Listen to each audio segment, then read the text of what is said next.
Hello class. Welcome back बच्चों। तो प्यारे बच्चों, स्टार्ट करते हैं नया लेक्चर। बेटा, एक नए चैप्टर से चर्चा को शुरू कर रहे हैं। चैप्टर का नाम है डिसोल्यूशन। बेटा, डिसोल्यूशन ऑफ पार्टनरशिप फॉर्म है चैप्टर का नाम। एक मिनट के लिए पहले सामने देखना, आज बुक की जरूरत भी नहीं पड़ेगी आपको। बेटा, dissolution of partnership, dissolution of partnership और डिसोल्यूशन ऑफ पार्टनरशिप, इन दोनों वर्ड में ना बेटा जमीन और आसमान का अंतर है। डिसोल्यूशन ऑफ, अभी आपको लगेगा कि यार हर जगह तो हमने पार्टनरशिप बोला है या कभी कभी फर्म बोला है या पार्टनरशिप फर्म बोला है, एक ही तो बात होती है। पार्टनरशिप कह लें या पार्टनरशिप फर्म कह लें या फर्म कह लें, सर होती है एक बात। लेकिन अगर वर्ड आगे लग जाए ना डिसोल्यूशन, तो पार्टनरशिप और पार्टनरशिप फर्म के ना मायने बदल जाते हैं।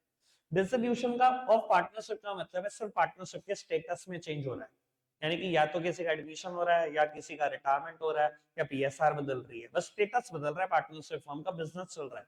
लेकिन अगर डिसोल्यूशन ऑफ पार्टनरशिप फर्म लिखा है ना, इसका मतलब है बेटा business of the partnership comes to an end. Business खत्म हो चुका है, चौपट हो चुका है, धंधा बंद कर रहे हैं, बिजनेस बंद कर रहे हैं। ठीक है जी। और बेटा, डिसोल्यूशन ऑफ पार्टनरशिप फॉर्म ना बहुत सारी वजहों से हो सकता है। एक वजह है भैया, हमने एग्रीमेंट में लिखा था कि कोई पर्टिकुलर डेट आएगी तो बिजनेस बंद कर देंगे, आज वो डेट आ गई बिजनेस बंद कर दिया, तो भी डिसोल्यूशन हो सकता है। अगर आपका धंधा इलीगल है या अनलॉफुल है, तो बेटा अगर कोर्ट ने डायरेक्शन दे दी तो भी बिजनेस बंद करना पड़ सकता है। अगर सारे पार्टनर इंसॉल्वेंट हो जाए, दिवालिया हो जाए, तो भी बंद करना पड़ सकता है। ये सब कुछ कारण हो सकते हैं पार्टनरशिप फर्म को बंद करने के। जब थ्योरेटिकल टॉपिक पढ़ेंगे तो और डिटेल में इसकी बात करूंगा, अब इसको छोड़ दो। ठीक है जी, बस मतलब समझो कि डिसोल्यूशन ऑफ पार्टनरशिप फर्म का मतलब बिजनेस को, धंधे को बंद करना है। समझ आती है बात? अब बेटा धंधा बंद हो रहा है, हमें क्या करना पड़ेगा? बेटा, जैसे ही किसी भी पार्टनरशिप फर्म का धंधा बंद होता है, सबसे पहला काम जो आपको करना पड़ेगा वो है बेटा आपको एसेट्स बेचनी पड़ेंगी। सारी एसेट्स बेच दो और उसके बाद सारी लाइबिलिटीज पे कर दो। बेटा मैं लिख तो रहा हूं सारी लाइबिलिटीज पे कर दो, लेकिन बेटा लाइबिलिटीज पे करने में ना एक सीक्वेंस फॉलो करना पड़ेगा आपको। सबसे पहले थर्ड पार्टी लाइबिलिटीज पे होंगी सबसे पहले, और उसके बाद इंटरनल लाइबिलिटी। इंटरनल लाइबिलिटी मतलब हमारे पार्टनर की लाइबिलिटी। पार्टनरशिप फर्म के लिए इंटरनल लाइबिलिटी बेटा पार्टनर्स की ही लाइबिलिटी है। उसमें भी अगर मैं स्पेसिफिक हो जाऊं तो पहले बेटा third party liability, internal liability में भी पहले पार्टनर्स लोन, और उसके बाद बेटा पार्टनर्स की कैपिटल भी वापस कर दो। ये है बेटा प्रॉपर सीक्वेंस। एसेट्स को बेच दो, थर्ड पार्टी लाइबिलिटी को पे कर दो, पार्टनर्स लोन को पे कर दो, देन पार्टनर्स कैपिटल को पे कर दो। ठीक है जी। अकाउंट क्या क्या बनेंगे? बेटा चार अकाउंट बनेंगे जब इस चैप्टर को आप करोगे। सबसे पहला account realisation account. Realisation account, बेटा रियलाइजेशन अकाउंट में क्या होगा, सारी एसेट्स रियलाइज करोगे, सारी एसेट्स इसी अकाउंट में बेचोगे, सारी थर्ड पार्टी लाइबिलिटी भी इसी अकाउंट में पे करोगे। रियलाइजेशन में ये होगा। ठीक है जी। देन बेटा बनेगा partners loan account. Partners loan account, इसमें क्या होगा बेटा, लोन का बैलेंस ब्रोट डाउन करो, पे करो, कुछ और नहीं होना। ठीक है जी। उसके बाद क्या होगा बेटा, पार्टनर्स कैपिटल अकाउंट, नया कुछ नहीं होना बेटा पार्टनर्स कैपिटल में, और ना ही कोई क्लोजिंग कैपिटल निकालने बैठ जाना। कोई धंधा चल नहीं रहा जो क्लोजिंग कैपिटल निकालेंगे। जो भी कैपिटल के बैलेंसेस होंगे पे करो, टू कैश टू बैंक, खत्म। और लास्ट में प्रिपेयर होगा एक और अकाउंट, बैलेंस शीट नहीं होगी। बैलेंस शीट क्यों होगी? कोई एसेट्स कोई लाइबिलिटी बची है तो लिखोगे क्या? बेटा लास्ट में एक अकाउंट और प्रिपेयर होगा, नोन एज कैश अकाउंट और बैंक अकाउंट, जो भी क्वेश्चन में होगा कैश या बैंक अकाउंट प्रिपेयर होगा। अगर कैश और बैंक का टोटल बिल्कुल बराबर आ गया दोनों तरफ का, कोई बैलेंस नहीं बचा, तो समझ लेना आपने कुछ पूरा क्वेश्चन ठीक किया है। ठीक है जी। अब एक हाइपोथेटिकल फिगर लेते हैं, बैलेंस शीट बनाते हैं और उसको बेटा खाली करते हैं, उससे हम डिसोल्यूशन के पूरे सारा का सारा अकाउंटिंग सीखते हैं। ठीक है जी, डिसोल्यूशन में अकाउंटिंग कैसे होती है आज सीख जाओगे तो पहले ही दिन चैप्टर खत्म हो जाएगा। पहले ही दिन। डिसोल्यूशन के साथ ये सबसे आसान चीज है कि पहला लेक्चर बहुत बड़ा होता है, लेकिन अगर पहला लेक्चर ढंग से अटेंड करा तो समझो चैप्टर खत्म हो गया, उसके बाद तो बस प्रैक्टिस प्रैक्टिस है। ठीक है जी। लो जी, एक हाइपोथेटिकल फिगर के साथ एक बैलेंस शीट बनाते हैं, सब सामने देख रहे हैं।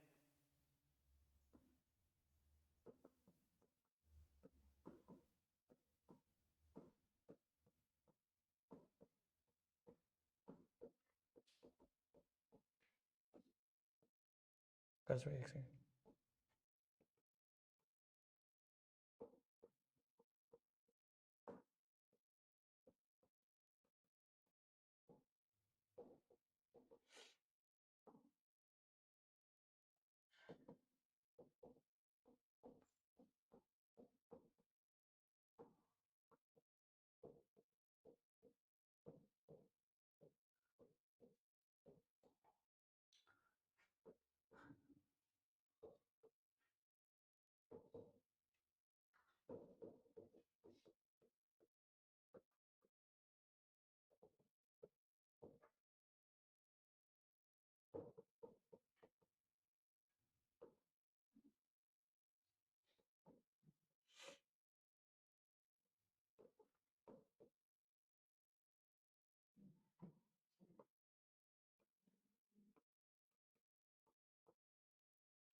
लो जी, मान लो ये बैलेंस शीट गिवन है, मैंने एक हाइपोथेटिकल फिगर से बैलेंस शीट को बैलेंस कर दिया। ठीक है जी, चारों अकाउंट बनाने सीखते हैं, कैसे कैसे अकाउंट बनाने, और ढंग से समझना, यहाँ से बेटा कल की बहुत सारी बातें क्लियर कर दूंगा। ठीक है, तो वो चार अकाउंट बनने हैं, जिसमें सबसे पहला अकाउंट बनना है रियलाइजेशन अकाउंट। सबसे पहला अकाउंट रियलाइजेशन अकाउंट। और बेटा ध्यान रख लेना, रियलाइजेशन अकाउंट में सारी एसेट्स सारी लायबिलिटी ट्रांसफर होती है विद सम एक्सेप्शन। रियलाइजेशन में जब भी एसेट्स लेकर जाओगे, उसके बेटा दो एसेट को ट्रांसफर करने का एक रूल है, और लायबिलिटी को ट्रांसफर करने का भी एक और रूल है। रूल नंबर 1 कहता है transfer all the assets, transfer all the assets except, सारी एसेट ले जाओ रियलाइजेशन में, लेकिन 3 छोड़ दो। कौन कौन सी? कैश, बैंक और अनडिस्ट्रीब्यूटेड लॉसेस, ये नहीं लेके जाने। ठीक है जी, कैश और बैंक क्यों नहीं लेके जाने? क्योंकि उसके लिए एक सेपरेट अकाउंट बन रहा है। अनडिस्ट्रीब्यूटेड लॉसेस वो कैपिटल अकाउंट में चले जाएंगे। बेटा रोल नंबर 2 क्या कहता है? Transfer all the liabilities to realisation except, जैसे यहाँ 3 छोड़े वैसे यहाँ छोड़ देना 3, सारी लाइबिलिटी ले जाओ लेकिन 3 छोड़ दो। पार्टनर की कैपिटल, पार्टनर का लोन और अनडिस्ट्रीब्यूटेड प्रॉफिट। वैसे इसके लिए correct word should be reserve, इस चैप्टर में वो पता लग जाएगा, कल पता लगेगा, कल बोलूंगा इसके बारे में ज्यादा। बेटा पार्टनर की कैपिटल क्यों नहीं लेके जानी है रियलाइजेशन में? क्योंकि वो तो पार्टनर कैपिटल अकाउंट में जाएगी। बेटा पार्टनर लोन क्यों नहीं लेके जाना? क्योंकि पार्टनर का लोन अकाउंट तो बन ही रहा है, वो भी अलग अकाउंट में जाएगा। अनडिस्ट्रीब्यूटेड प्रॉफिट क्यों नहीं लेके जाना? क्योंकि वो पार्टनर कैपिटल अकाउंट में जाता है। तो 3 बातें छोड़ दो, बाकी सब ले जाओ। ठीक है जी, लेकर जाएं आप, सामने देखो। बेटा मैं सारी एसेट्स को रियलाइजेशन में लेके जा रहा हूँ। एसेट्स क्या होती है? डेबिट। जब मैं रियलाइजेशन में ट्रांसफर करूंगा तो क्रेडिट करके ही करूंगा, यानी कि एंट्री क्या होगी? रियलाइजेशन टू एसेट्स, यही होगा। चलो जी करो ट्रांसफर।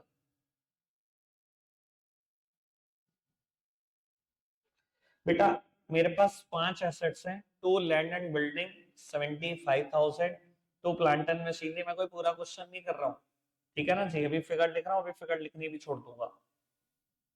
ये ले गया हूँ, ये ले गया हूँ, कैश ले जाना नहीं, बीआर और स्टॉक ले आए जी रियलाइजेशन में। ऐसे ही लाइबिलिटीज को लेकर आओ, लाइबिलिटीज हमेशा क्रेडिट होती है, अगर खत्म करी जा रही है, पे करेंगे हम रियलाइजेशन में ले जाके तो डेबिट कर दें। लाइबिलिटीज टू रियलाइजेशन ये एंट्री होगी, और बेटा लिखनी शुरू करो एक एक करके सारी लाइबिलिटीज। पार्टनर कैपिटल लिख दो? नहीं, पार्टनर कैपिटल तो नहीं चाहता। बैंक लोन लिख दो? जी बिल्कुल लिख दो। बाय बैंक लोन, सारी थर्ड पार्टी लाइबिलिटी लिख दो। लिख दीजिए मिस्टर ए का लोन, मिस्टर ए पार्टनर है, पार्टनर का लोन भी नहीं चाहता, एक सेपरेट अकाउंट बनता है। बेटा मिसेस बीज लोन, ये लिख दो। ये बहुत कंफ्यूजिंग होता है बेटा, पेपर में ध्यान रख लेना, बी और मिसेस बी कोई सेम एंटिटी नहीं है, एज पर लॉ ये दोनों बेटा अलग अलग लोग हैं। तो बेटा ये भी एक थर्ड पार्टी है, पे होगी इसकी लाइबिलिटी रियलाइजेशन में, मिसेस बीज लोन अकाउंट। और बेटा क्रेडिटर भी और बिल्स पेबल भी सब लिख दो, सब थर्ड पार्टी लाइबिलिटी लिख दो। कोई दिक्कत कोई परेशानी तो नहीं? बेटा अभी मैंने क्या करा, बैलेंस शीट में ना बैलेंस शीट से काफी सारी एसेट्स और काफी सारी लाइबिलिटी उठा ली है, लेकिन जो जो रह गई हैं बेटा घबराओ नहीं, उन सबका भी इंतजाम कर देते हैं। पार्टनर का लोन अकाउंट यानी कि यहाँ पर एक पार्टनर है उसका लोन अकाउंट है, वो भी बना लो। Partners capital account, partners capital account, 3 partner है ए बी सी, उनका भी कैपिटल अकाउंट बना लो, और कैश और बैंक इसका भी अकाउंट बना लो। बेटा जो क्वेश्चन में होगा वही लिख देना, यहाँ कैश है तो मैं कैश ही लिखूंगा, ठीक है। कैश को चिपकाओ यहाँ पर, तो बैलेंस ब्रॉट डाउन, तो बैलेंस ब्रॉट डाउन 1 लाख, ये हो गया। कैपिटल को रिकॉर्ड करो, बाय बैलेंस ब्रॉट डाउन 1,80,000 और 70,000, ए का loan by balance brought down 25,000। Done. अब बताओ कोई आइटम रहेगी? पूरी बैलेंस शीट खाली कर दी पूरी, जहां जहां जिसको जिसको जाना था सबको भेज दिया। कुछ रह गया? सब ट्रांसफर हो गया, आगे बढ़े बेटा। अब एसेट्स को बेचो, सीक्वेंस बताया था, एसेट को बेचो, थर्ड पार्टी लायबिलिटी पे करो, पार्टनर का लोन पे करो, पार्टनर की कैपिटल इन सीक्वेंस। चलो जी, एसेट्स रियलाइज करो। पेपर ने आपको बता रखा होगा कहीं ना कहीं कि कौन कौन सी एसेट्स कितने कितने में रियलाइज हुई। मान लो आपको कह देता है लैंड एंड बिल्डिंग ना 1.5 लाख में बिक गई, तो आप लिखोगे बाय कैश, ध्यान रखना या वही लिखना कैश या बैंक जो क्वेश्चन में गिवन होगा। तो बेटा बाय कैश 1.5 लाख में रियलाइज हुई, 1.5 लाख। अब मैं आपको बता देता हूँ बहुत सारे बच्चे क्या एंट्री बताते हैं। मैं अगर कह दूं ना एसेट्स बेची, तो एंट्री बताएंगे cash to plant and machinery, वो गंदी आदत पड़ चुकी होती है। बेटा cash to plant and machinery, क्या सच में प्लांट एंड मशीनरी अब है आपके पास? जितनी प्लांट एंड मशीनरी डेबिट थी उतनी यहाँ पर, सॉरी लैंड एंड बिल्डिंग, जितनी लैंड एंड बिल्डिंग डेबिट है उतनी यहाँ पर क्रेडिट कर तो दी आपने, खत्म हो तो गई। क्या कोई नाम बचा किसी एसेट का? पावनी और गार्गी लिखने पे ध्यान मत दो, कुछ नहीं होगा, नहीं भी लिखोगे, घर वीडियो ले लेना, लिख लेना घर पे बैठ के, आराम से समझने पे ध्यान दो।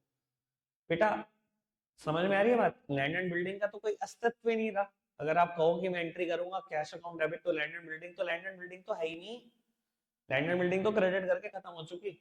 जितनी एसेट्स बिकती हैं रियलाइजेशन में सब एक ही नाम से बिकती हैं, cash to realisation, cash to realisation, यही एंट्री होती है, ठीक है जी। तो बेटा कैश टू रियलाइजेशन एंट्री होती रहती है, दिखा दिया। अच्छा अगर कोई एसेट को पार्टनर ले जाए तो, मान लो बेटा प्लांटर मशीनरी को कह दिया बी ले गया 80,000 रुपए। अच्छा बी ले गया है तो बी की कैपिटल को कम करना पड़ेगा, बीस capital debit to plant and machinery लिखो, टू रियलाइजेशन। तो बेटा बी की कैपिटल को कम कर दो, बाय बीस कैपिटल अकाउंट 80,000। और बेटा एक जगह तो पोस्टिंग होगी नहीं, डबल जगह भी होगी, जब यहाँ कैश का नाम आया तो ये कैश अकाउंट में भी जाएगा, यहाँ लिखोगे टू रियलाइजेशन 1.5 लाख, बी के कैपिटल अकाउंट में भी जाएगा, यहाँ लिखोगे टू रियलाइजेशन 80,000, ठीक है जी। अभी तक मैंने ना 4 जर्नल एंट्री बोली, इधर देखना, transfer all assets to realisation, entry क्या होगी? Realisation to assets, liability transfer करने की, लाइबिलिटी टू रियलाइजेशन। तीसरी एसेट्स बेचने की, कैश या bank to realisation, partner took over the assets, partners capital to realisation. कोई दिक्कत तो नहीं अभी तक बात में? 4 बातें बोल दी, 4 जर्नल एंट्री। आगे बढ़े बेटा। अच्छा अगर किसी एसेट्स की कोई रियलाइजेबल वैल्यू ही नहीं गिवन, बीआर की कोई रियलाइजेबल वैल्यू गिवन नहीं, स्टॉक की नहीं गिवन, ध्यान रखना एक एक एसेट्स गिन के रियलाइज करके। अगर किसी एसेट्स की रियलाइजेबल वैल्यू गिवन नहीं है तो आपको उसके बेसिक नेचर पे जाना पड़ेगा। अगर वो टेंजिबल एसेट है तो बेटा मान लेना पूरी बुक वैल्यू पर रियलाइज हुई है, मान लो उसकी बुक वैल्यू 1 लाख है तो पूरे 1 लाख पर रियलाइज हुई है, एंट्री कर देना बाय कैश 1 लाख। अगर कोई इंटेंजिबल एसेट्स होती तो हम मानते हैं कि वो किस पे रियलाइज होगी, एट जीरो वैल्यू, ठीक है जी, ठीक है। अच्छा मान लो कोई एसेट लिखी नहीं हुई यहाँ पर, और पता लगता है जी जब हमने ये, मान लो मेरे बिजनेस में ना अचानक से ना कोने में पड़ा हुआ एक टाइपराइटर मिल गया, कहीं मैंने एसेट में लिखा रखा था टाइपराइटर, कहीं नहीं लिखा रखा था, और बेटा अनरिकॉर्डेड एसेट है और मैंने बेच भी लिया और 200 रुपए का बिक भी गया। बेटा अनरिकॉर्डेड एसेट्स बेचने में एंट्री क्या करोगे? पैसा तो आ गया, कैसे बैंक डेबिट टू रियलाइजेशन, यानी कि जो एसेट्स बेचने की एंट्री होगी वही अनरिकॉर्डेड एसेट्स को भी बेचने की एंट्री, ठीक है। कोई दिक्कत कोई परेशानी इस बात में नहीं? आगे बढ़े चलो जी। बेटा एसेट्स सारी बेच खाई गिनकर, अब लाइबिलिटीज का नंबर लगाओ। क्वेश्चन ने कह दिया बैंक लोन पे कर दिया, लिखोगे टू कैश बैंक लोन, और कैश अकाउंट में भी डालते जाना साथ साथ, वो मैं बात बोल नहीं पा रहा, ठीक है जी। मान लो अगर अच्छा कोई अनरिकॉर्डेड लाइबिलिटी अराइज हो जाए तो, और पे कर दी मैंने तो भैया टू कैश, कैश तो चला ही गया, तो डेबिट किसको करेंगे, रियलाइजेशन को ही डेबिट करेंगे। यानी कि लाइबिलिटी पे करने की जो एंट्री होती है वही अनरिकॉर्डेड लाइबिलिटी भी पे करने की एंट्री होती है, ठीक है जी। अच्छा अगर कोई पार्टनर कह दे कि मैं दे दूंगा कोई लाइबिलिटी, तो मान लो ए ने कह दिया या बी ने कह दिया कि मैं अपनी वाइफ का लोन चुकता दूंगा, मिसेस बी का लोन चुकता दूंगा, भैया हमें तो पार्टनर को देना पड़ेगा। अगर पार्टनर अपनी वाइफ को देगा, हमें तो पार्टनर को देना पड़ेगा, नगद हम भी उसको कुछ नहीं देंगे, उसकी कैपिटल बढ़ा देंगे, तो हम एंट्री क्या करेंगे, realisation to partners capital account, realisation to partners capital account, ठीक है जी। अभी तक बात समझ में आती है सारी बाबू। अच्छा अगर कोई मान लो क्रेडिटर और बिल्स पेबल कोई लाइबिलिटी की ना वैल्यू नहीं दे रखी, जैसे मैंने बताया कि एसेट्स के बारे में ना बेटा एसेट्स गिनकर रियलाइज करके आना, ऐसे बेटा लाइबिलिटीज गिनकर पे करके आना। मान लो क्वेश्चन ने का बैंक लोन की पेमेंट कर दी, ए ने या बी ने मिसेस बी का लोन चुकता दिया, इन दोनों के बारे में कुछ नहीं कहा, भैया अगर किसी लाइबिलिटी के बारे में कुछ ना कह रखा हो तो हमेशा किस पे होती है, at the par value, at the par value. लिखो जी टू कैश और बेटा जो भी इनकी वैल्यू है उस पर पे कर दो उसको, ठीक है, समझ आती है बात। मान लो बेटा अगर कोई लाइबिलिटी किसी एसेट से सेट ऑफ हो जाए तो, मान लो बेटा ऐसा लिखा है creditor accepted the stock in full settlement, creditor ने स्टॉक एक्सेप्ट कर लिया, क्रेडिटर कितने 1 लाख के और स्टॉक कितने का 1.5 लाख का, इसका मतलब ये मान लू मैं कि स्टॉक 1 लाख का ही बिका होगा। अगर कोई एसेट्स किसी लाइबिलिटी से सेट ऑफ हो जाए, कोई लाइबिलिटी किसी एसेट से सेट ऑफ हो जाए, उसकी कोई एंट्री नहीं करनी, वरना आप क्या सोचोगे, एक तरफ इधर लिखोगे देखो बाय कैश 1 लाख, या लिखोगे टू कैश 1 लाख, कि 1 लाख रुपए पहले आ गए और फिर 1 लाख चले गए, तो उससे बेटर है कुछ एंट्री मत करो। क्लियर है बात, अभी तक बात समझ में आई। मैंने जितनी भी एंट्री बोली मैं आपको बता देता हूँ मैंने कितनी एंट्री बोली, 1 मिनट के लिए मेरी तरफ देखना, मैं लिखूंगा नहीं बेटा, बोलने पे ज्यादा ध्यान है। पहले सारी एसेट्स को रियलाइजेशन में ट्रांसफर करो, रियलाइजेशन टू एसेट्स, सारी लाइबिलिटी को ट्रांसफर करो रियलाइजेशन में, लाइबिलिटीज टू रियलाइजेशन। ये जर्नल एंट्री सुन लेना क्योंकि शुरू का 19 क्वेश्चन जर्नल एंट्री, वो बात अलग है कि मैं आखिरी में कराऊंगा, पर है 19 क्वेश्चन एक ना आधा। सारी एसेट ट्रांसफर होगी, सारी लाइबिलिटी ट्रांसफर हो गई, बेटा एसेट्स को रियलाइज करने की एंट्री, कैश टू रियलाइजेशन, ठीक है, अनरिकॉर्डेड एसेट्स को रियलाइज करने की एंट्री, कैश टू रियलाइजेशन। इसमें कोई रिकॉर्डेड एसेट्स भी है, इसमें अनरिकॉर्डेड एसेट्स भी है। Partner took over the assets, partners capital to realisation, partner नगद तो देगा नहीं, उसकी कैपिटल कम कर दो, ठीक है। अगर एसेट्स की कोई वैल्यू ना गिवन हो, रियलाइजेबल वैल्यू ना गिवन हो, तो टेंजिबल है तो पार वैल्यू, अगर पार वैल्यू पे रियलाइज हुआ एंट्री तो वही कैश टू रियलाइजेशन। इधर देखना रिकॉर्डेड एसेट्स की रियलाइज होने की वैल्यू, अनरिकॉर्डेड एसेट्स की रियलाइज होने की वैल्यू, और अगर किसी एसेट्स टेंजिबल एसेट्स की रियलाइजेबल वैल्यू नहीं गिवन तो एंट्री तीनों में सेम, ठीक है। और अगर इंटेंजिबल एसेट्स है तो it is realised at zero value. Liability को पे करने की realisation to cash, unrecorded liability को पे करने की रियलाइजेशन टू कैश, पार्टनर ने लायबिलिटी पे करी, रियलाइजेशन टू पार्टनर कैपिटल, ठीक है जी। बाबू एक एसेट्स एक लायबिलिटी सेट ऑफ हो गए आपस में, नो एंट्री, टोटल 10 बातें करती, ठीक है। रियलाइजेशन के खर्चे पे करें एंट्री, दुनिया के सारे खर्चे डेबिट होते हैं, किस नाम से डेबिट करूं, रियलाइजेशन के खर्चे अपने ही नाम से डेबिट होते हैं, रियलाइजेशन टू कैश, ठीक है। पार्टनर को रियलाइजेशन कराने की हमने कुछ रेम्यूनरेशन दी, अगेन नगद नहीं दिया होगा, ये भी तो रियलाइजेशन का खर्चा ही है, एंट्री क्या की होगी, रियलाइजेशन टू पार्टनर्स कैपिटल, बराबर, ठीक है।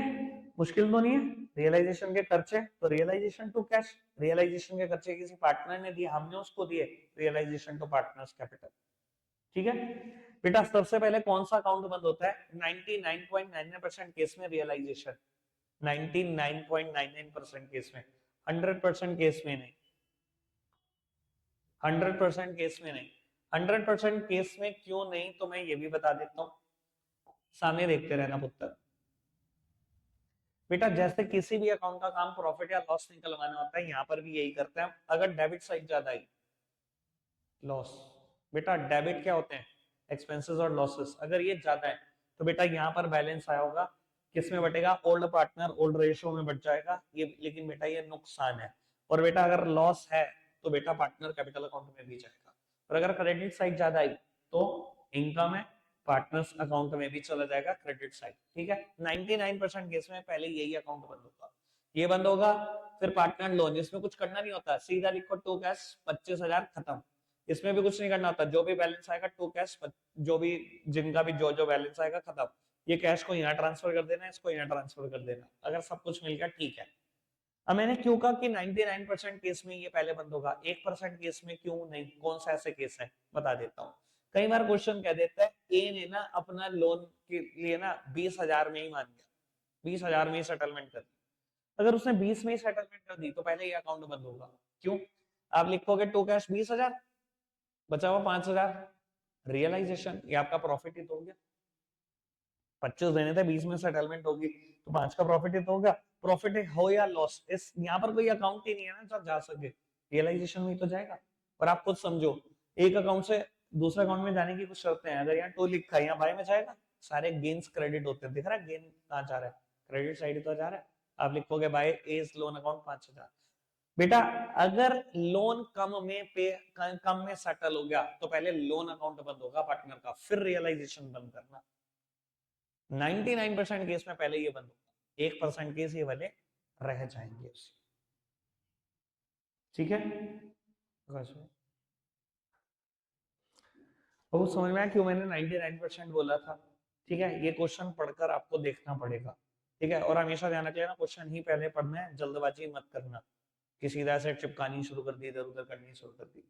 अब बेटा पेपर में ना पिछले 3 साल का ना ट्रेंड है, मैं ट्रेंड बता देता हूँ आपको। पिछले 3 सालों में ना ज्यादातर क्वेश्चन क्या आ रहे हैं? बहुत ज्यादा आसान आ रहे हैं। पेपर ना बिलो एवरेज आने लग रहा है अकाउंट्स का। एडमिशन का या रिटायरमेंट का क्वेश्चन देखूं तो सीधा आता है, सिर्फ रीवैल्यूएशन अकाउंट बना दो, पार्टनर कैपिटल, बैलेंस शीट नहीं पूछ रहा। ठीक है, अगर डिसोल्यूशन का क्वेश्चन देखो, सिर्फ रियलाइजेशन पूछ रहा है, बाकी नहीं पूछ रहा। पर भैया देखो, बी वेरी कॉशियस, वो दिन दूर नहीं जिस दिन अकाउंट्स का पेपर अबव एवरेज है। ठीक है ना, और एक बार तो कंफर्म आएगा। ऐसा नहीं होता कि 5-5 साल बीत जाते हैं जी कोई पेपर नहीं आ रहा। अभी तक तो कोई पेपर पिछले 2-3-4 साल में तो मुझे एवरेज भी नहीं दिख रहा।